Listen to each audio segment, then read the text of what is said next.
Tərəf sözünün qoşma yoxsa isim olduğunu necə müəyyənləşdirək? Bunun üçün çox sadə iki yol var. Birinci yol. Əgər tərəf sözündən əvvəl yönlük halda olan söz gələrsə, işte gələk tərəf olarsa, tərəf qoşma olacaq.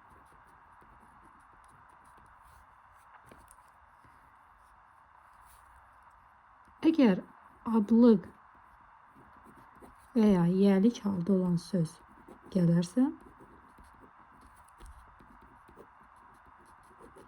o zaman tərəf isim olacaq. Məsələn, evə tərəf. Tərəf burada qoşma. Adlıq hal üstə gələk tərəf. Məsələn, biz tərəf. Burada olacaq tərəf isim. Veya yerlik hal. Bizim tərəf. Burada da tərəf olacaq. İsim. İkinci yol isə sinonimlərdən istifadə etmə yoludur.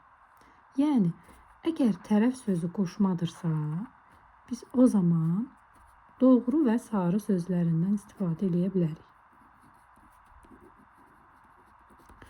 Əgər doğru və sarı qoşmalarından istifadə edərək əvəzləmə edə bilsək, deməli, tərəf sözü qoşmadır. Məsələn, evə tərəf, evə doğru. Əvəzləmə alındı. Deməli, burada tərəf sözü qoşmadır. İndi bu birlərində baxaq. Biz doğru veya bizim doğru veya sarı. Heç birinin əvəzləmə alınmadı. Deməli, buradakı tərəf sözləri isimdir.